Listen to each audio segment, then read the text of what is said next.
If the length of A second pendulum is increased by 1%, एक second pendulum की length अगर 1% बढ़ जाए, आपको पता है लेंथ बढ़ने से टाइम पीरियड बढ़ता है।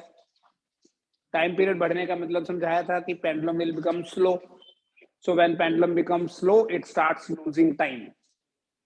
क्वेश्चन ये है कि अगर किसी पेंडुलम की, और दिया हुआ कौन सा पेंडुलम है, ये सेकेंड पेंडुलम है, अगर किसी सेकेंड पेंडुलम की लेंथ 1% बढ़ जाए तो एक दिन में वो पेंडुलम कितने सेकेंड्स लूज करेगा। एक सेकेंड पेंडुलम की लेंथ अगर 1% बढ़ जाए तो क्या होगा, देखना।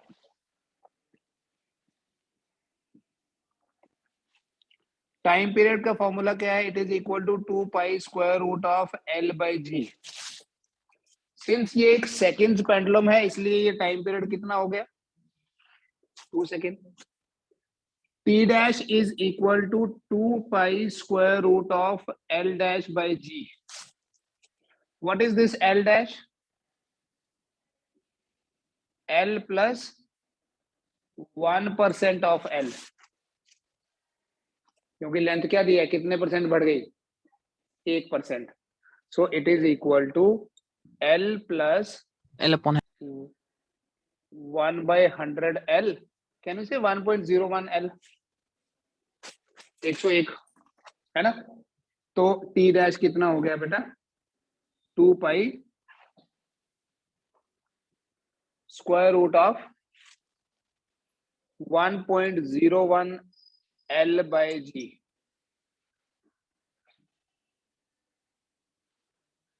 ठीक है, क्या हम ये बोल सकते हैं that it is equal to T dash नहीं, टी इंटू रूट ऑफ 1.01, या नहीं,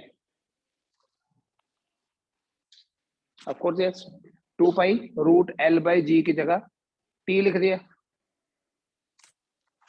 ठीक है, तो पहले ये देखो कि एक दिन में कितने सेकेंड्स लूज किए। What is T delta T, T dash minus T, it is T into root of 1.01 minus 1, ऐसे आएगा ना। Delta T divided by T, root of 1.01 कितना हुआ, लेंथी हो गया तो। ठीक है, दूसरे तरीके से सॉल्व करते हैं इसको, so that it becomes 2 pi L plus 0.01 L, यही होता है ना, 0.01 ही तो है, divided by G power 1/2। Can we say that it is equal to 2 pi root L by G into 1 plus 0.01 power 1/2। ऐसे सोल्व करो, ऐसे हो जाएगा। सो टी डैश आपके पास कितना हो गया, 2, या टी लिख लो, 2 ही है वैसे, T into 1 plus X raise पर एन होता है 1 प्लस एन एक्स, हमेशा नहीं, जब x बहुत छोटा हो 1 से, तो है ना छोटा 0.01, तो इस हिसाब से ये बनेगा 1 प्लस 1/2 इंटू 0.01। ठीक है, सो दिस विल बी 1/200। इधर तक कर लो पहले, ये ठीक है। अब सो टी डैश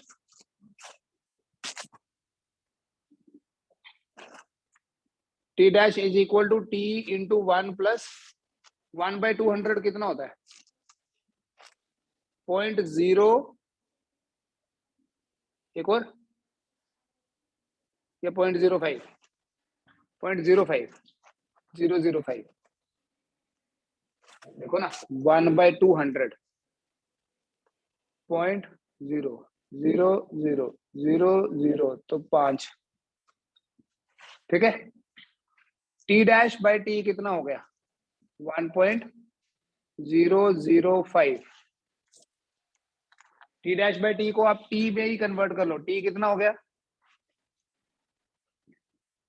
ऐसे लिख देंगे, therefore t dash is equal to t into 1.005, t dash is equal to 2 into 1.005, which means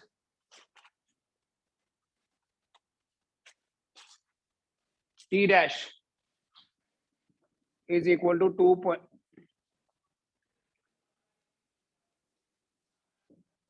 ये ठीक है। पहले टाइम पीरियड कितना था, 2 सेकेंड, अभी टाइम पीरियड कितना आ गया, 2.01 सेकेंड। फॉर एवरी 2 सेकेंड इसने कितना time period, change in time period कितना हुआ, 0.01 सेकेंड, यही है ना। अब क्वेश्चन देखो क्या था, क्वेश्चन ये था कि एक दिन में वो कितने सेकेंड्स लूज करेगा। हर 2 सेकेंड में वो इतना पीछे हो जाती है घड़ी, कितना, 0.01 सेकेंड। सो क्या बोलेंगे, loss in time for 2 second is equal to 0.01। तो loss in time for 1 second कितना होगा, 0.01 divided by 2। So loss in time for day means 86,400 second will be equal to 0.01 divided by 2 into 86,400। एक दिन में 86,400 second होते हैं। तो जो आपका रिक्वायर्ड आंसर है, देखो वो क्या है, 0.01 इंटू 43200। तो ये वाले 2 जीरो कैंसिल, आपका आंसर आएगा 432 सेकेंड। मतलब एक दिन में 432 सेकेंड वो घड़ी पीछे हो जाएगी अगर उसकी लेंथ को 1% हम बढ़ा दें, या 1%। वो ऐसे भी पूछ सकता है कि किसी पेंडुलम की लेंथ टेम्परेचर चेंज होने के कारण 1% बढ़ गई, तो एक दिन में घड़ी कितने, पेंडुलम की लेंथ बढ़ने से घड़ी पीछे हो जाएगी, ये तो पता है ना, क्योंकि period will become more, so it will lose time. Time तो अपने हिसाब से चल रहा है, but pendulum will lead more time. तो एक दिन में वो 432 सेकेंड पीछे हो जाएगी। ठीक है, फॉर एवरी 2 सेकेंड्स, अगर वो सेकेंड्स पेंडुलम है तो फॉर एवरी 2 सेकेंड उसका जो टाइम पीरियड है 0.01 से चेंज हो रहा है। 2 सेकेंड में इतना चेंज हुआ, तो 86,400 सेकेंड में कितना चेंज हुआ, यही क्वेश्चन था।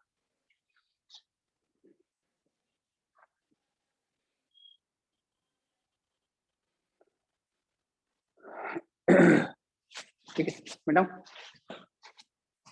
सर एक मिनट चेक कर लो, नहीं अगर कोई डाउट होगा तो पूछ सकते हैं आप any time.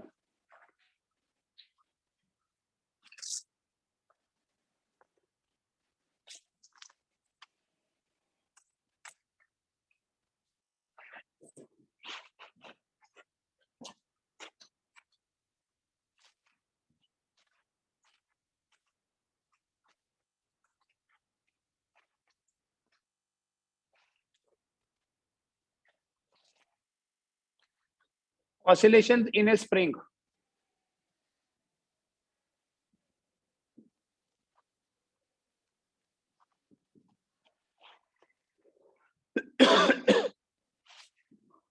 Oscillations in a spring। बेटा देखो, अगर हम किसी स्प्रिंग के साथ कोई ऑब्जेक्ट अटैच कर दें, एक ऑब्जेक्ट जिसका मास है m, स्प्रिंग खिंच जाएगा। ठीक है, मान लो स्प्रिंग खींच गया, फिर इक्विलिब्रियम में आ गया, लेकिन उसके बाद अगर हम थोड़ा सा खींच के छोड़े तो क्या होगा, हमें हमेशा प्रोसेस को इनिशिएट करना पड़ता है, अपने आप थोड़ी स्टार्ट हो जाता है। पेंडुलम हैंग कर रहा है तो ऑसिलेशन स्टार्ट करनी पड़ेगी ना। ठीक है, हमें कोई ना कोई फोर्स लगानी पड़ेगी जिससे वो ऑसिलेट करना स्टार्ट कर दे। तो ऐसे ही एक स्प्रिंग के साथ कोई वेट अटैच किया तो क्या होगा, स्प्रिंग खींच के ऐसे लंबा हो जाएगा, बस इक्विलिब्रियम में आ गया। बट उसके बाद अगर हम खींचे और छोड़े, खींच के छोड़ दें, तो ये ऑसिलेट करता रहेगा। तो एक स्प्रिंग की जो सिंपल हार्मोनिक मोशन होती है, आपको पता है बेटा स्प्रिंग में, कुछ पहले बेसिक बता देता हूँ। द रिस्टोरिंग फोर्स, आपको ये वर्क एनर्जी पावर में पढ़ाया हुआ है, the restoring force F is directly proportional to minus x in a spring. याद है ना, क्योंकि जो रिस्टोरिंग फोर्स है वो हमेशा, देखो अगर हम डिस्प्लेसमेंट नीचे की तरफ ला रहे हैं, अभी यहाँ डिस्प्लेसमेंट को y से रिप्रेजेंट कर रहे हैं, तो आप भी y से कर लो, तो जो रिस्टोरिंग फोर्स है वो तो अपवर्ड है, रिस्टोरिंग फोर्स हमेशा अपोज करती है. So F is proportional to minus y. So what is F equal to? Minus ky. ठीक है. What is this k? Spring constant. बेटा अगर आप लॉजिकली देखो ना, F equals to minus ky भी हो गया और F equals to mass into acceleration भी होता है ना. तो क्या हम यहां से ऐसे बोल सकते हैं m into a equal to minus k into y? क्या ये बोल सकते हैं a is proportional to minus y? हो गया SHM. और जब हम SHM की बात करेंगे तो टाइम पीरियड का फॉर्मूला क्या होता है? 2 pi square root of y by a. और यहां से देखो y बाय a क्या बनता है? a का मैग्नीट्यूड लिखते हैं ना, तो y बाय a क्या बनेगा? y बाय a बनेगा m बाय k. तो मैं यहां लिखूंगा इफ एन ऑब्जेक्ट, पहले आप देख लो बाद में नोट करना, if an object of mass m is attached to the free end of a spring, then the time period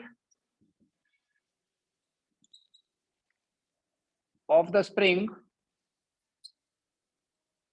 when it oscillates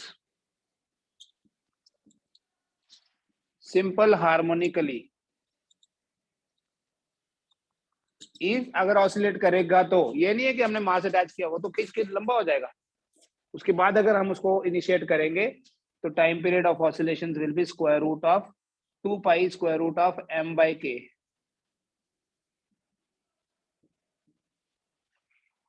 ये स्प्रिंग कांस्टेंट, m इज जो हमने उसको मास अटैच किया. और अगर फ्रीक्वेंसी की बात करें, frequency is equal to 1 by 2 pi square root of k by m. Note कर लीजिए अब. तो बेटा ये टाइम पीरियड का एक्सप्रेशन है, याद रखना है आपने, t equal to 2 pi square root of m by k. देखो एक क्वेश्चन, ये एक स्प्रिंग है और इस स्प्रिंग के साथ 3 मासेस अटैच किए हैं, 400 ग्राम, 500 ग्राम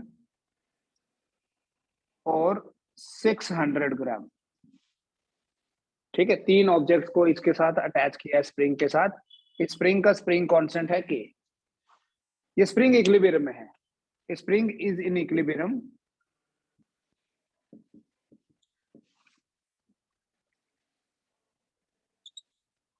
with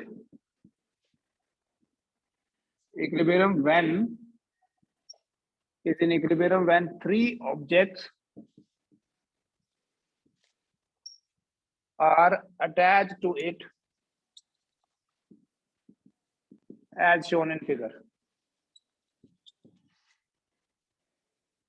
ठीक है, इक्विलिब्रियम में मतलब इट इज नॉट ऑसिलेटिंग, बस ऐसे खींच के स्टेशनरी हो गया. when 600 gram mass is removed, the spring oscillates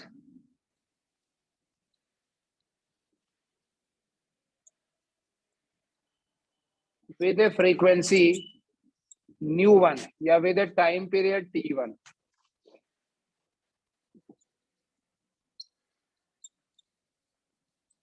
And when 500 gram is also removed, it oscillates with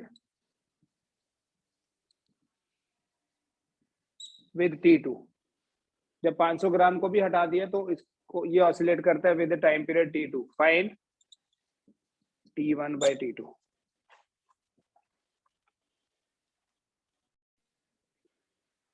easy question है बेटा। 600 ग्राम को रिमूव किया तो कितना बच गया वहां? 900 बचा। तो टाइम पीरियड तो directly proportional to root m होता है, so it will be directly proportional to root of 900 and root 900 मतलब 30। 3/2 आंसर है। Very good. T2 is proportional to root of, when 500 is also removed, 400 बचा, so it is 20। so what is T1 by T2?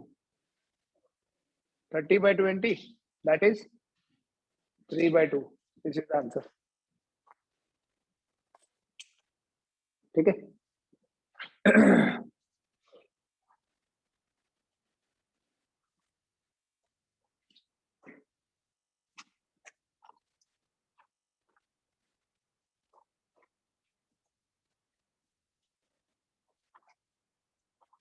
Next बेटा हम बात करेंगे combination of springs की। Spring constant के ऊपर थोड़ा सा पढ़ते हैं हम, स्प्रिंग कांस्टेंट के बारे में।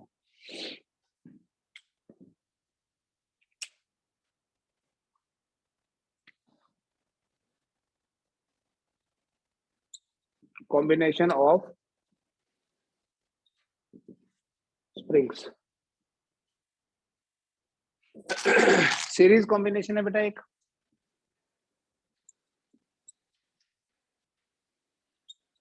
जिसमें हम एक के बाद एक स्प्रिंग लगाते हैं। सपोज 3 स्प्रिंग्स हमने ले लिए,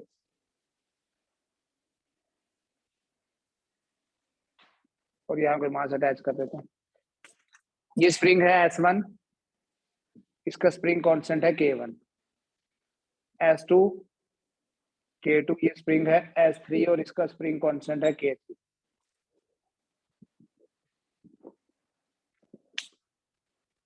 ठीक है। जब भी हम स्प्रिंग्स को सीरीज में लगाएंगे ना, देखो यहाँ से जो फोर्स मिलेगी सभी को बराबर मिलेगी। Restoring force in all the springs will be same. Restoring force जो होगी that will B same for all the springs. लेकिन जो डिस्प्लेसमेंट्स होंगी, जो स्ट्रेचिंग्स होंगी, वो अलग अलग होंगी। Displacements will be different. अगर फर्स्ट स्प्रिंग के लिए बोले for S1, I will say F is equal to minus K1 Y1। तो Y1 कितना हुआ? Minus F by K1। Similarly अगर बेटा दूसरे spring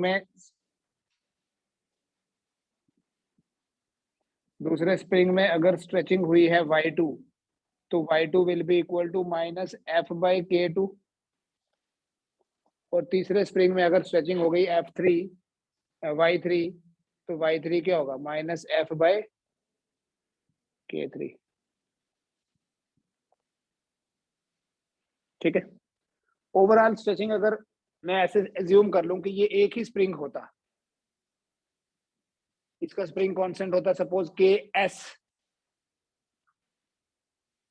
if KS is the effective spring constant, then Y is equal to minus KS F by KS। ऐसा होना था या नहीं होना था? अगर ये एक ही स्प्रिंग होता, तीनों का कॉम्बिनेशन, फोर्स F है, F is equal to minus KS into Y, और ये Y है कितना basically? Y1 plus Y2 plus Y3। इन तीनों को ऐड करो, ऐसे बोल दो, नहीं तो यहां से therefore माइनस F बाय, या ऐसे लिखो, since Y is equal to Y1 plus Y2 plus Y3, therefore minus F by KS is equal to minus F by K1 plus minus F by K2 plus minus F by K3। F cancel, minus sign भी हट जाएगा। आप derivation चाहे नहीं भी करो छोटी सी वैसे कर लो तो ज्यादा बेटर है। ये आपके पास रिजल्ट आया 1/ks equal to 1/k1 plus 1/k2 plus 1/k3। देखो जब हमारे पास बहुत सारे स्प्रिंग सीरीज में लगे हैं,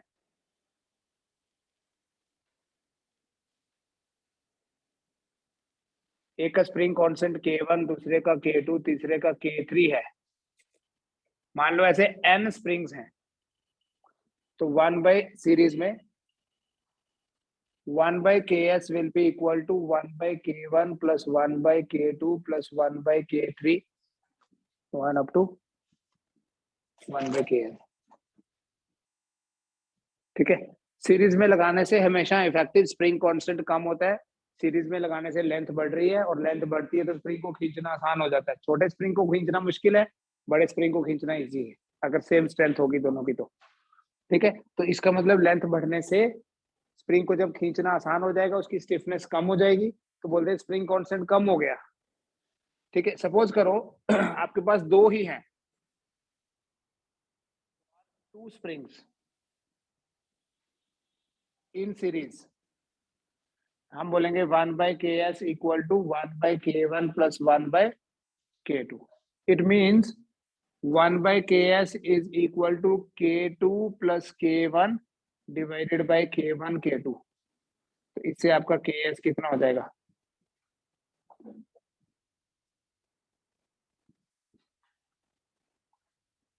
K1 into K2 divided by K1 plus K2। मतलब अगर दो स्प्रिंग्स लगे हैं, एक का स्प्रिंग कांस्टेंट है 6 न्यूटन पर मीटर, दूसरे का स्प्रिंग कांस्टेंट है 3 newton per metre, newton per metre force per unit length होता है ना, तो इफेक्टिव स्प्रिंग कांस्टेंट जो होगा that will be 2 newton per metre. Series में हमेशा स्प्रिंग कांस्टेंट कम हो जाएगा। करके देखो, 6 इंटू 3 6 प्लस 3। लेकिन ये प्रोडक्ट बाय सम जो है 2 के लिए चलेगा, 3 के लिए नहीं। 3 के लिए तो आपको इसी को सॉल्व करके फिर से Ks निकालना है। ऐसे ही अगर आपके पास दो स्प्रिंग्स हैं, each having spring constant K, दो है, तो इसमें बताओ Ks कितना आएगा? अगर 3 होंगे, each having spring constant K, तो 3 का Ks कितना होगा? कैलकुलेट करो। और ऐसे ही आप जनरली बोल सकते हो n similar springs each having spring constant K, each having spring constant capital K are connected in series। तो बताओ Ks कितना हुआ? करके सॉल्व देखना। Ks होगा K/n, दो होंगे तो होगा K/2, 3 होंगे तो होगा K/3। ठीक है, जितने ज्यादा होंगे उतने टाइम स्प्रिंग कांस्टेंट जो है वो कम होता जाता है। सीरीज में दो जोड़ोगे सेम वैल्यू के K/2 आएगा, 3 जोड़ोगे तो ऐसे आएगा ना, 1/ks equal to 1/k plus 1/k plus 1/k 3/k हुआ, तो Ks कितना हो गया? K/3। 4 होंगे तो K/4।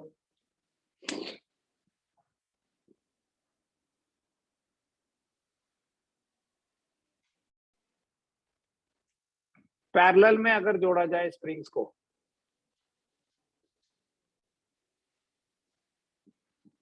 स्प्रिंग्स इन पैरेलल,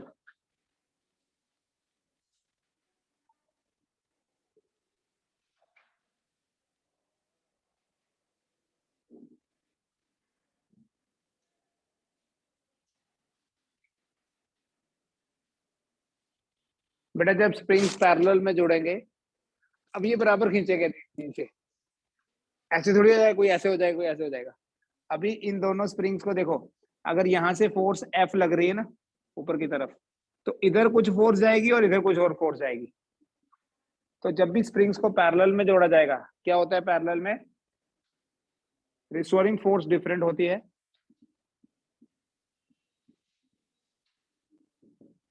लेकिन जो डिस्प्लेसमेंट है, जो एक्सटेंशन है, डिस्प्लेसमेंट मतलब एक्सटेंशन, एक्सटेंशन दोनों में सेम होगी। तो अगर ये फोर्स F है, it will be equal to F1 plus F2, F equals to F1 plus F2। अगर इफेक्टिव स्प्रिंग कांस्टेंट जो कि हमने फाइंड करना है वो है केपी, तो एफ की जगह बोलेंगे माइनस के पी वाई, F1 की जगह माइनस K1 वाई, F2 की जगह माइनस K2 वाई। तो ये y और माइनस सब कैंसिल, Kp कितना आ गया 7 प्लस K2। n होंगे तो सबको ऐड कर देना। For n springs in series, sir force अलग होंगे तो एक्सटेंशन कैसे सेम होगा सर? बेटा फोर्स अलग है, एक्सटेंशन ऐसे सेम होगा क्योंकि पैरेलल में लगे हैं। आप इमेजिन करो ऐसे कि ये दो स्प्रिंग्स हैं, एक ये और ये, समझना ये दो स्प्रिंग्स हैं, यहां से वेट लगाया, ऐसा वेट की डायरेक्शन तो डाउनवर्ड होती है, तो दोनों नीचे बराबर नहीं जाएंगे। इसका मतलब ये है कि जो ऐसे मानो एक प्लास्टिक है और एक स्प्रिंग उसका है स्टील का, जब यहां से फोर्स का डिवीजन हुआ ना, प्लास्टिक वाले को फोर्स मिलेगी कम और जो स्टील वाला है उसको ज्यादा फोर्स मिलेगी, और इसलिए खींचेंगे दोनों बराबर ही। बेशक दोनों की नेचर डिफरेंट है, क्योंकि उन दोनों का कनेक्शन ऐसा नहीं हो सकता कि ये ऐसे हो जाए और ये वेट ऐसे हो जाए हवा में। ये तो हमेशा डाउनवर्ड ही होगा ना, देखो ये तो नीचे ही है, तो खींचेंगे तो दोनों, नहीं तो एक भी नहीं। तो अगर दोनों बराबर खींच रहे हैं तो इसका मतलब दोनों को फोर्स अलग अलग मिल रही होगी। मान लो ये ढीला वाला स्प्रिंग है, ये भी 1 सेंटीमीटर खींचा, ये टाइट वाला भी 1 सेंटीमीटर, तो इसका मतलब इसको ज्यादा फोर्स मिली होगी, इसको कम। पैरेलल में एक्सटेंशन बराबर है, ठीक है इरफान? नहीं यस सर। सो जब आपके पास n स्प्रिंग्स लगे होंगे पैरेलल में, K1 K2 K3 सबको ऐड कर दो, ठीक है, नोट कर लो।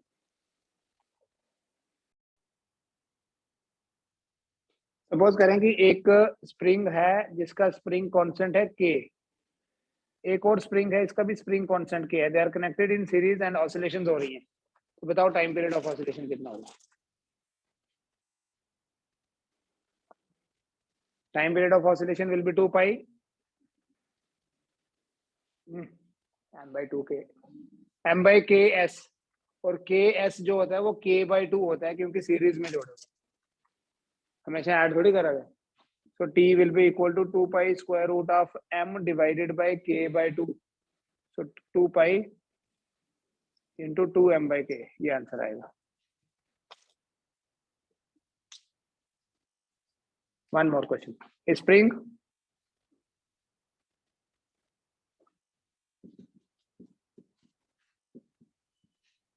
having spring constant k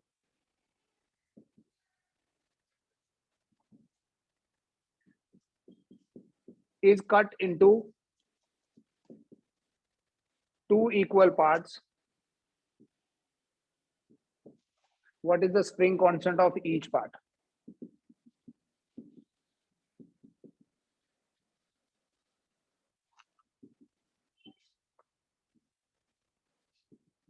What is the spring constant of each part?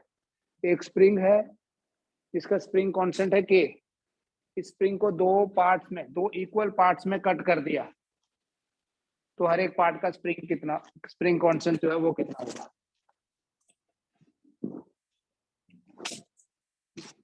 k/2। 2k। ये जो स्प्रिंग है, अगर इसको दो इक्वल पार्ट्स में कट कर रहे हैं, मान लीजिए ये दो इक्वल पार्ट्स ऐसे हैं, हर एक का स्प्रिंग कांस्टेंट है k डैश, तो इफेक्टिव स्प्रिंग कांस्टेंट कितना है? k। इंडिविजुअल स्प्रिंग कांस्टेंट्स हैं k dash. Let the spring constant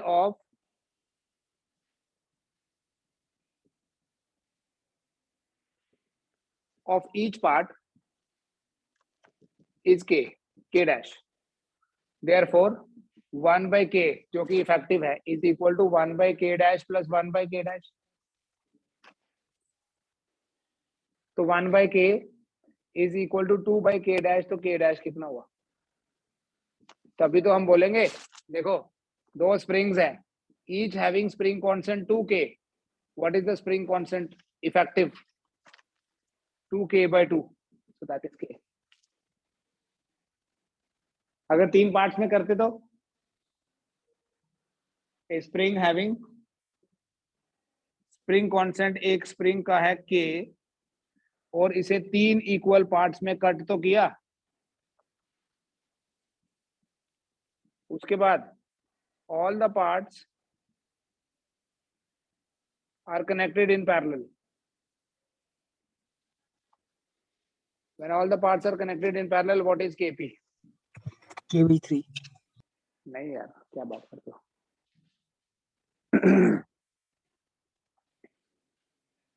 जब 3 इक्वल पार्ट्स में कट कर दिया तो हर एक पार्ट का स्प्रिंग कांस्टेंट कितना होगा? ऐसे मान लो ना, एक और k डैश, हर एक स्प्रिंग कांस्टेंट पार्ट का स्प्रिंग कांस्टेंट होगा 3k। तो जब उनको पैरेलल में जोड़ोगे तो पैरेलल में तो ऐड होता है, so the answer will be 9k। बताओ क्या डाउट है? k/3 कैसे?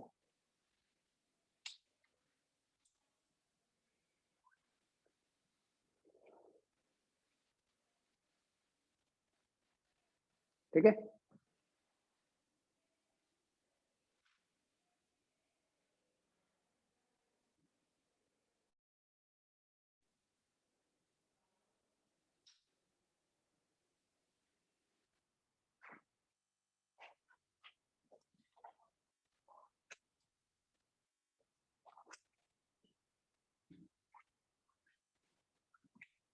a spring having spring constant k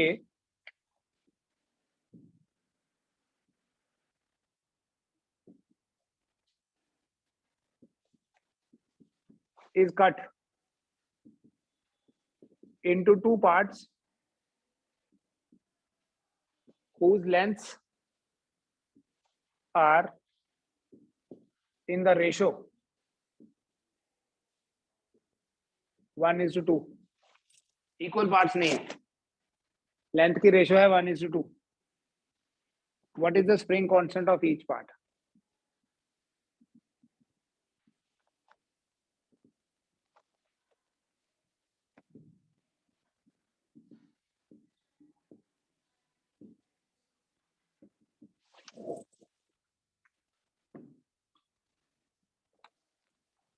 ठीक है, एक स्प्रिंग है जिसका स्प्रिंग कांस्टेंट है के, इसको दो पार्ट्स में कट कर दिया जिनकी लेंथ है 1:2 रेशियो। तो हर एक पार्ट का स्प्रिंग कांस्टेंट कितना होगा? मान लो इसका स्प्रिंग कांस्टेंट है k1, इसका स्प्रिंग कांस्टेंट है k2। k1 कितना और k2 कितना है? सीरीज में उनका कॉम्बिनेशन k है क्योंकि उसी से बनाया ना, बट इंडिविजुअली k1 कितना और k2 कितना है? नहीं आया समझ? ऐसे क्वेश्चंस बहुत आसान होते हैं। ऐसे मान लीजिए बेटा टोटल लेंथ इसकी 3l है, 2 + 1। ठीक है, यहां से फोर्स लग रही है F, ये फोर्स सेम लग रही है ना, ये 3l लेंथ है तो ये वाली कितनी हुई L और दूसरी कितनी हुई?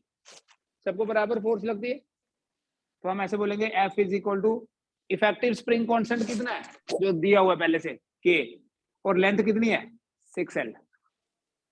जो अपर पार्ट है जिसकी लेंथ हमने ली 1 या L ली, K1 × L = K2 × 2L। तो जब आप इन दोनों को इक्वेट करोगे तो आपको K1 मिल जाएगा 6K, और जब आप इन दोनों को इक्वेट करोगे तो आपको K2 मिलेगा 3K।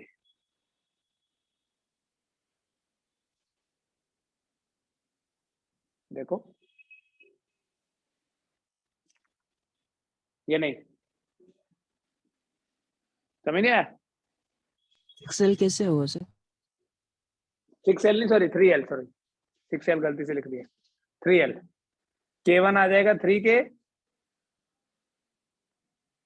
और K2 आ जाएगा 3/2K। ठीक है, और आप करके देखो, चेक करके देखो, एक स्प्रिंग ले लो जिसका स्प्रिंग कांस्टेंट हो 3K, दूसरा स्प्रिंग ले लो 3/2K, सॉल्व करो सीरीज, रिजल्ट K आएगा। 1/KS = 1/3 + 1/3/2। तो 1/KS = K भी लिख देना साथ में, 1/3K + 2/3K, so that is equal to 3/3K। 3 cut जाएगा, 1/KS 1/K, तो KS कितना हो गया नहीं आया समझ? फिर से देखो एक और, spring having spring constant k is cut into 3 parts whose lengths are in the ratio 1 to 3. What is the spring constant of each part? नहीं आया समझ तो ये करो तो आ जाएगा, ये मिटा देता हूँ. What is the spring constant of each part? एक स्प्रिंग है जिसका स्प्रिंग कांस्टेंट है k. अब आप इसको किसी भी उसमें लगा सकते हैं सिचुएशन में. Having lengths in the ratio 1 to 3. तो आप एज्यूम कर लो टोटल लेंथ 6l, ये l, ये 2l और ये 3l. पूरे का स्प्रिंग कांस्टेंट तो k है, इसका मानो k1, इसका k2 और इसका k3. होगा नहीं होगा? कितना? Yes sir. ऐसे सीधा बोलो, देखो कुछ कैलकुलेशन की भी K1 जरूरत नहीं है. 6K, K2 3K और हाँ, K3 कुछ भी 2K. करने की जरूरत नहीं है. 6 को k से मल्टीप्लाई करो, ऐसे लिखो 6k. 1 को k से मल्टीप्लाई करो, लिखो 1k. 2 को k2 से मल्टीप्लाई कर दो, 2k2. 3 को k3 से मल्टीप्लाई कर दो, 3k3. शॉर्टकट, शॉर्टकट का भी शॉर्टकट. तो k1 कितना हो गया? 6k. k2 कितना हो गया? 6/2 3k.